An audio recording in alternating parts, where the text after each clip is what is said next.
Voces de cambio. Voces de cambio. Educación, política, economía, ciencia y tecnología, salud, cultura y toda una diversidad de temas en las Voces de Cambio. En las Voces de Cambio.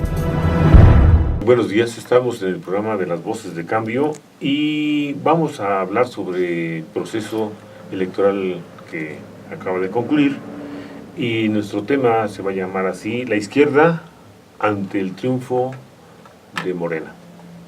Y para eso hemos invitado a dos profesores, a Mario Rodríguez Ayala y a Alejandro Echavarría, ambos del Movimiento de Izquierda Revolucionario. Entonces, pues, queremos que nos platiquen, pues, cómo vieron ustedes el proceso, qué es lo que pudiera seguir después de esto, no sé, así como abierto. Sí, claro, yo considero que ante la efervescencia del triunfo es difícil como hacer un posicionamiento de izquierda por todo lo que acabamos de ver el domingo pasado.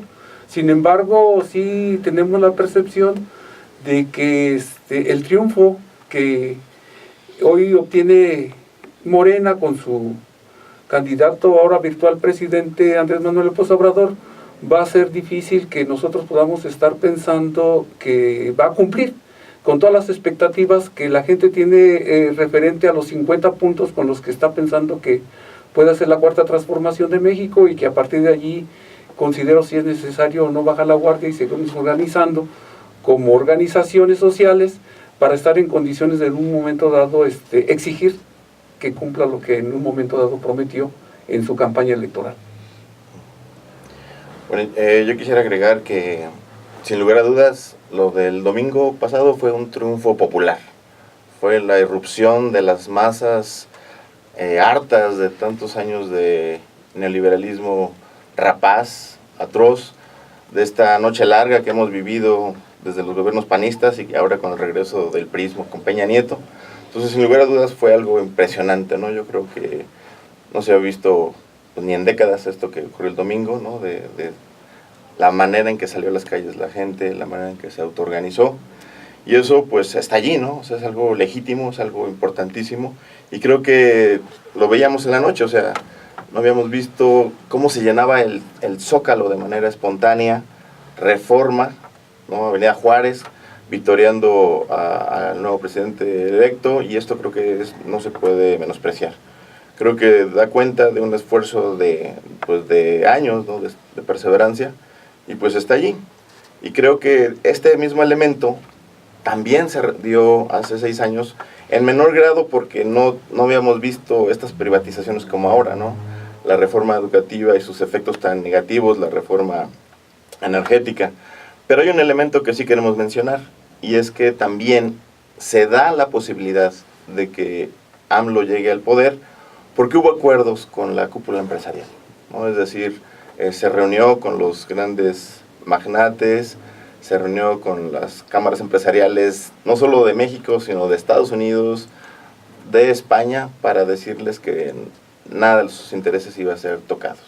Yo creo que ese es un elemento que hay que mencionar, que no se puede soslayar, y que también da pauta para que ellos dieran luz verde en cuanto a la llegada. Si no hubiera sido así, hubiéramos tenido, como hace 6 años, una clase empresarial acuerpada diciendo AMLO no pasa y háganle como quieran, y la maquinaria del fraude, como se vio hace 6 años, hace 2 años, etcétera, etcétera. Ahora fue diferente porque se pactó con antelación. Bien. A mí me gustaría que... A mí me tocó estar en una casilla y una representante de Acción Nacional decía que cómo es posible que la gente de Acción Nacional, repito, ¿no? Porque le haya creído, así decía, a este bocón. Y entonces le digo, ¿usted se agarra a recordar de la elección de 2012? Le digo, pues también creo que Fox era un bocón. Y dijo muchas cosas que finalmente tampoco cumplió, que nunca cumplió. Entonces, yo considero que ese triunfo en aquel entonces de Fox, también una votación sin precedentes, muchísimos votos, o sea, fue la primera fuerza política por mucho, sería la pregunta era, ¿sería por hartazgo o sería porque la gente creía en Fox? Entonces, como haciendo una analogía, a mí se me hace, bueno, también el hartazgo de la gente con lo que hemos vivido 70 años del PRI y después 12 del PAN y otra vuelta, otros 6 del PRI, entonces que la gente diga, ya no, el que sea es mejor que ellos. Sí, desde nuestro punto de vista consideramos que efectivamente el elemento del hartazgo estuvo presente allí como en la punta, pero también pensamos que esta posibilidad que hoy es una realidad tuvo que ver con esos 18 años de campañas en los que estuvo bregando el Andrés Manuel. No hay que olvidar que después del fraude de las elecciones pasadas no bajó la guardia, siguió organizándose y a partir de ahí se vino dando toda esta efervescencia que hoy vemos. Pero también, aparte de esos dos elementos, tendríamos que mencionar la crisis dentro de la cúpula económica, ese pleito que traen allá entre los dueños del dinero, fue un elemento que lo hizo estar pactando, así como dice el compañero Alejandro, con esta cúpula, y es lo que en un momento dado lo tiene ahorita en los cuernos de la luna, y estaríamos esperando a ver qué es lo que sucede. Yo creo que la gente sí cree en Obrador, definitivamente, ¿no? O sea, no solo por estos tantos años de campaña, ¿no? Sino que también hizo ciertas cosas en la Ciudad de México, ¿no? Como lo de la pensión para los adultos mayores, que fue algo que fue muy bien recibido, en fin, ciertas políticas de gasto social que benefició al pueblo, pero no fue suficiente. Sin embargo, el discurso, yo creo que la gente se enfoca en el discurso, y en ese sentido, además del hartazgo, además de ver, o sea, más que el hartazgo es que el pueblo estamos sufriendo los efectos del neoliberalismo, estamos sufriendo los gasolinazos, estamos sufriendo el que ya no alcanza para comprar la canasta básica. Entonces, eso es lo que estamos sufriendo. Entonces, sí es un hartazgo, pero también es una realidad lacerante la que estamos viendo. Ante esto, pues sí, el pueblo está aspirando a un cambio, y es legítimo, ¿no? Y además de ello, pues las expresiones de López Obrador, un poco de antaño, que quedaron en el inconsciente colectivo, como decir que solo el pueblo salva al pueblo, que primero los pobres, etcétera. Yo creo que eso quedó en esta memoria colectiva y se mantiene, a pesar de que el discurso de AMLO de hace 2 años para acá se ha recorrido mucho al centro, ¿no? Y vemos cómo ahora da mucho más margen a la clase empresarial que antes. Incluso desde que él mandara la goma a las instituciones, es otro AMLO, el de ahora. Entonces yo creo que sí, la gente cree en él. Sí, su gabinete pues, también deja mucho que hablar, ¿no? Gente del PRI, del PAN. Sí, toda la cargada, todo el... empresarios. Así es. Fuertes. Habría que mencionar en este punto el importantísimo lugar que le ha dado López Obrador al ahora vicepresidente Alfonso Romo, ¿no? Sí. Que es el que define y coordina todo el aspecto económico, y que en el primer discurso que da en el Hotel Hilton Obrador hace énfasis y se dirige principalmente a los empresarios, diciéndoles que estén tranquilos, ¿no? Que va a haber una disciplina fiscal, que no se va a meter con el Banco de México y que no va a haber ningún tipo de expropiación. Entonces eso creo que es de llamar la atención, y sí tendría que prender un foco amarillo. Mirando muy muy lejos, o sea, dentro de 6 años, ¿ustedes no pensarían que otra vuelta pasará lo mismo que le pasó a Peña, ¿no? En el sentido que la gente dice, pues tampoco nos cumplió, ahora vámonos, como pasa en Estados Unidos, en el Reino Unido, etcétera, ¿no? La gente está primero con los demócratas, por ejemplo, después está otra vuelta con los republicanos, pasan los republicanos 2 veces, después los demócratas 2 veces, y entonces es un ir y venir, pero al final de cuentas es, como decía Galeano, ¿no? Uno de los dos va a ser, va a ser que nos va a cocinar, ¿no? Nos va a cocinar a todos los ciudadanos. Entonces, es que se hay muy aventurado, ¿o de qué dependería eso? Yo creo que López Obrador llega con un capital político impresionante. Impresionante. ¿No? Una de las elecciones, si no es la que más votada, con un 70% de participación, un 53% que votó por él. Entonces yo creo que este capital político le va a durar hasta el otro sexenio, ¿no?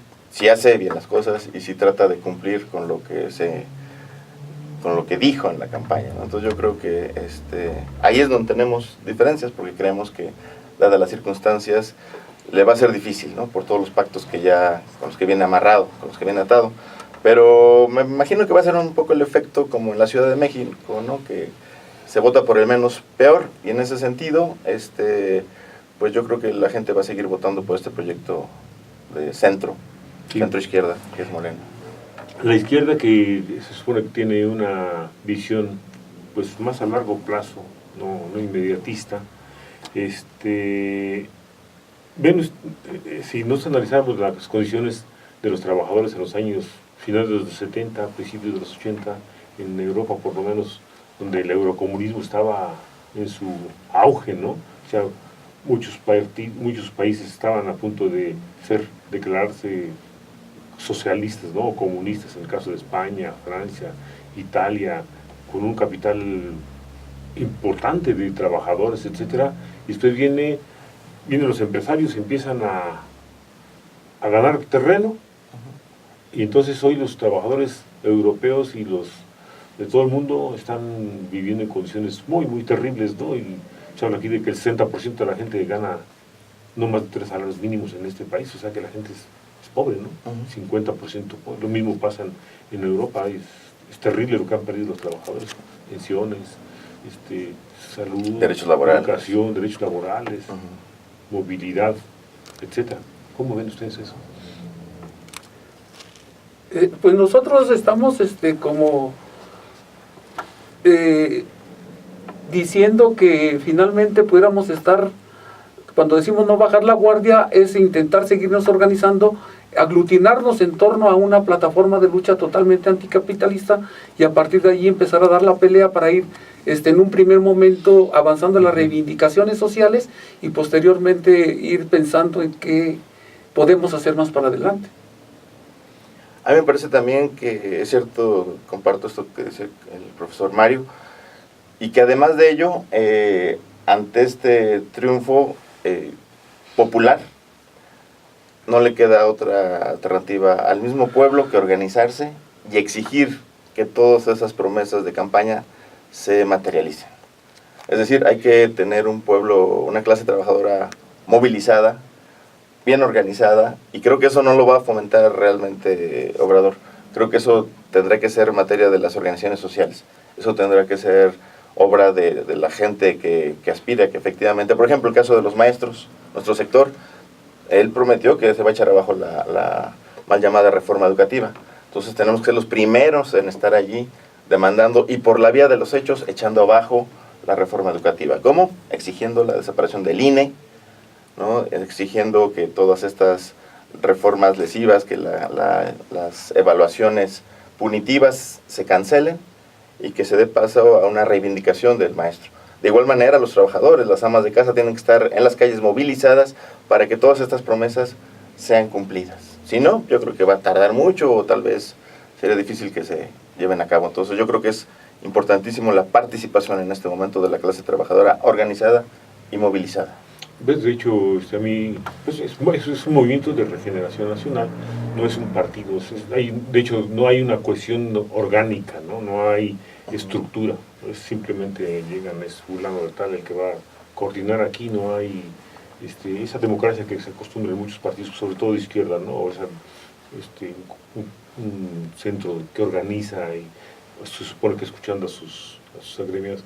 Yo creo que en ese sentido, pues creo que falta eso, ¿no? Que la clase trabajadora se organice al margen de Morena y empiece a exigir que se cumpla al menos eso que se plantea. Por último, ¿ustedes consideran que es una diferencia sustancial con Andrés Manuel López Obrador, con Morena, este asunto de que ustedes son una organización anticapitalista y ellos simplemente es una organización pues, que busca mejorar las condiciones de los trabajadores?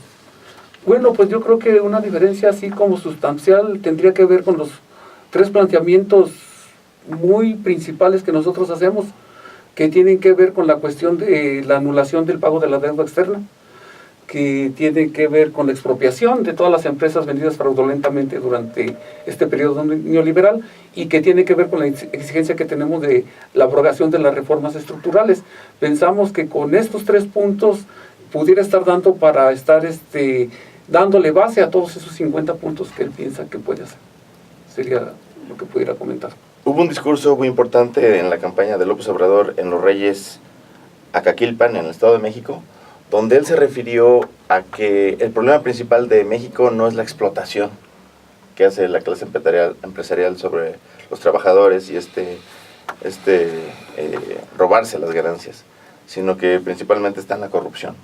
Y ahí sí hay una contradicción de fondo con el proyecto de Morena, ¿no? Porque nosotros creemos que, si bien es cierto, hay mucha corrupción, el principal lastre que tenemos es esta superexplotación que sufrimos como clase trabajadora, ¿no? Entonces yo creo que allí se tendrá que abrir el debate, ¿verdad? Porque no es cierto que con solo corregir la corrupción y bajar los sueldos, los supersueldos que tienen todos los funcionarios, va a haber mejores condiciones de vida, ¿no? Yo creo que también hay que dar un debate profundo y una lucha al interior, ¿verdad? Para que verdaderamente se pongan las cosas como son. Y en este sentido, también vemos con preocupación muchos de los funcionarios que están ahora como secretarios de Estado, con López Obrador. Caso de Esteban Moctezuma Barragán, ¿verdad? En el sector educativo. Yo me pregunto, ¿por qué mejor no se puso a un líder magisterial en ese importante puesto? No ponen al que fue secretario de Gobernación, e que incluso traicionó los acuerdos de San Andrés con el zapatismo, recordaremos esa situación, claro. al que incluso es parte de Fundación Azteca. Entonces yo creo que cada uno de estos funcionarios que ahora van a ser secretarios de Estado son muy cuestionables. También otro Víctor Villalobos, los transgénicos. Sí, el que está totalmente, que fue parte de la ley de bioseguridad, que está apoyando a los transgénicos. ¿Cómo es posible que esos personajes con esa mentalidad vayan a ser los que tengan el rumbo de la nación? Entonces yo creo que es muy interesante este nuevo periodo que se abre, pero también da para muchos debates y sobre todo, insisto, para que los trabajadores salgan a exigir lo que se prometió en la campaña. Muy bien. Bueno, pues eso concluye con que prácticamente lo que dicen los zapatistas, ¿no? No importa por quién voten, chistes que se organicen, porque de otra forma, pues, desorganizados van a hacer lo que quieran con ustedes. O como también se leían las bardas en este periodo, no basta con votar, hay que luchar. Ya, muy bien. Muchas gracias, Mario, muchas gracias, Sergando. Gracias al pedido. Gracias por invitarnos. Voces de cambio, educación, política, economía, ciencia y tecnología, salud, cultura y toda una diversidad de temas en las Voces de Cambio. En las Voces de Cambio.